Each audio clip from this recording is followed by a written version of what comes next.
Avvalambor assalomu alaykum, hurmatli obunachilar, hurmatli xalq. Bugungi murojaatim Sog'liqni saqlash vazirligiga, Sog'liqni saqlash vaziriga. Hurmatli Sog'liqni saqlash vaziri. Bugungi kundagi O'zbekistonda bo'layotgan tibbiyotda rivojlanishlarni ko'rib turibmiz, bilib turibmiz. Bundan juda ham xursandmiz. Men endi avval o'zim O'zbekistonda emasman hozirgi kunda, lekin YouTube tarmoqlari orqali kuzatib boryapman. Yaxshi o'zgarishlar ketyapti. Avvalo bu uchun rahmat. Lekin shikoyatim shundan iboratki, balkim vaqti kelgandir soxta tabiblarni yoki soxta manualni terapevtlarni o'zidan tibbiyot xodimini yasab olgan soxta insonlarni arqonni tortishni vaqti kelgandir balkim. Chunki men YouTube'da juda ham ko'plarini kuzatyapman, juda ko'p noto'g'ri ma'lumotlar berishyapti. Aqlga sig'maydigan darajada noto'g'ri ma'lumotlar berishyapti. Faqat xalqni aldab, pulini shilish bo'lib qoldi bularning maqsadi. Balkim endi bularni qalovini tortib vaqti kelgandir, balkim arqonni tortib jilovunlab qo'yarsizlar endi bularni balkim. Nimaga bunaqa deyapman? Men shu kungacha indamagandim, shu kungacha gapirmagandim. Lekin kecha bitta video ko'rib qoldim YouTube'da. Bitta yoshi kattaroq akamiz chiqib, menimcha Kastapraf ekan shekilli, Gereja yo'q narsa, gereja bor deb shu paytgacha aldab kelishgan bizga deb gapiryapti. U qayerdan olib gapiryapti bu gapni? Millionlab kitoblar, millionlab adabiyotlar bor. Professor, akademiklar yozgan adabiyotlar bor. Butun dunyo, aytaylik, o'ziga yarasha unvoni bor, mansabi, obro'si bor vrachlar yozgan ma'lumotlar bor, ya'ni gerejani klassifikatsiyalari bor. Bu inson qayerga qarab gapiryapti? Kitob ochib o'qiganmi u hayoti davomida? Umuman umurtqaga oid bironta kitob, tibbiyotga oid bironta kitob o'qiganmi? Ularni faqatgina davosi nima? Men 20 yil, 25 yildan beri manualni terapiya bilan shug'ullanaman. Men dadam siniqchi bo'lgan, opoqim siniqchi bo'lgan. Ну, что? Bor o'qi, bo'l. Hech kim qarshilik qilgan yo'q senga, faqat o'qi. To'g'ri ma'lumot ber xalqqa. Nima ish qilsang ham to'g'ri ish qil. Bittasi Qo'qonda chiqib qolgan. Qo'limda meni bioenergiyam bor, bir narsalarim bor. Haligi qandaydirki odamlarni qanaqadir to'k bilan davolab yuribdi. O'zicha. Tibbiyotda yo'q bunaqa narsa. Bunaqa narsa bilan davolash yo'q. Davolab bo'lmaydi bu narsa bilan. Bo'lmaydi davolanib bu narsa bilan. Nimaga tushunmaysizlar shu narsani? Nima uchun yo'qotmayapsizlar hali hamon bunaqa insonlarni?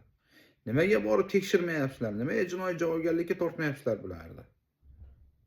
Nimaga qo'lida diplomi yo'q insonlar, qo'lida aytaylik Sog'liqni saqlash vazirligi tomonidan berilgan sertifikat yoki litsenziyasi yo'q bo'la turib bular ish faoliyati olib boryapti.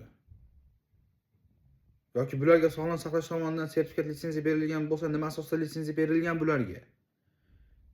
Qaysi tamoyillarga tayangan holatda litsenziya berilgan? Meni bilishim bo'yicha, misol uchun mana Rossiyada har bitta soha bilan shug'ullanadigan insonlarning qo'lida oliy ma'lumotli diplomi bor. Meni biladigan manual terapiya o'rtoqlarim bor. Ular hammasi oliy ma'lumotli. Hattoki ichida tibbiyot fanlari nomzodi bor. Bizda O'zbekistonda ota meros. Qo'rqmasdan Instagram, YouTube'larda o'zlarini maqtashadi. 10 mingta, 20 mingtalab podpisчик qilib olishgan. Bulardan qanchasini ko'rdik? Biz mana Rossiyaga olib kelishyapti uydagilari.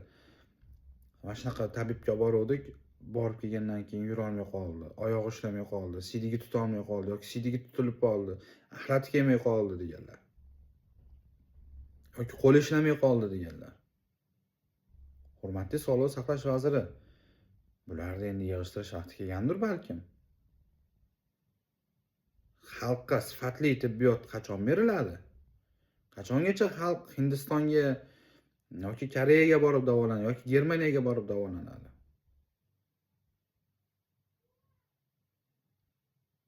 Bo'lar endi, yetar endi shuncha bu xalq mana hamma sohada rivojlanish bo'lyapti. Bu yoqda ham bo'lyapti, bo'lmayapti emas. Zo'r bo'lyapti, hamma narsa yaxshi ketyapti.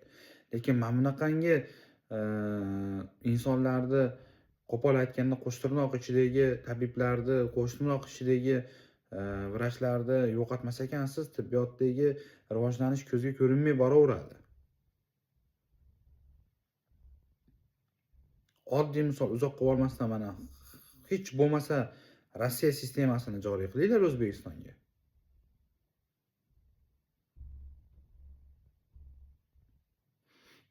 Rossiyada tabib degan men to'g'risi bilmayman. Men bulardan bir so'raganimda bular kulishgan.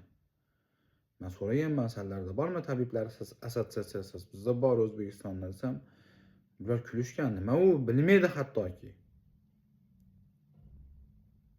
Biz endi hozir 21-asrda yashayapmiz. Tushunaman. Ya'ni hamma cho'ntagiga qarab turib borib murojaat qiladi, lekin borku poliklinikalarimiz bepul ya'ni xalqqa xizmat ko'rsatadi, tibbiy xizmat ko'rsatadi. Poliklinikalarda ham yaxshi mutaxassislar bor. Nima uchun bularga bormayapsizlar? O'zinglar ham oddiy xalq, sizlarga ham shikoyatim, sizlar ham tibbiy bilimlarni ozgina bo'lsa ham rivojlantiringlar, o'zinglar ham o'zinglarning ustida ozgina izlaninglar. Sizlarga diagnoz qo'yildi. Bu diagnoz nima, qanaqa? Ozgina o'qinglar, izlaninglar. Xatya shuncha bo'ladi. To'liq yechim bo'lmasa ham. Biz 10 yillab, 15 yillab o'qirkanmiz-u, shuncha o'qigan bilimimiz bo'lib turib, o'tda bittasi o'qimagan, qo'liga kitob ushlamagan chiqib, sizlarni shuncha paytdan beri aldab kelgan bu vrachlar gereja yo'q narsa deb tursa. Qaysi odam jahli chiqmaydi, qaysi odam achchig'i chiqmaydi. Shuni Sog'liqni saqlash vazirligidan qattiq iltimos qilib qolaman. Juda ham qattiq iltimos qilib qolaman. Bularni saralanglar endi, iltimos sizlardan, yo'qotinglar bularni. Jinoiy javobgarlikka tortinglar kerak bo'lsa. Sog' bo'linglar, salomat bo'linglar, o'zinglarni asranglar. Kanalimga obuna bo'lib qo'yinglar, like bosinglar, ko'proq like, kommentariy yozinglar. Mana shu video Sog'liqni saqlash vazirligiga yetib borsin iltimos sizlardan. Hammaga xayrli kun. Sog' salomat bo'linglar, yaxshi kunlarda ko'rish nasib qilsin.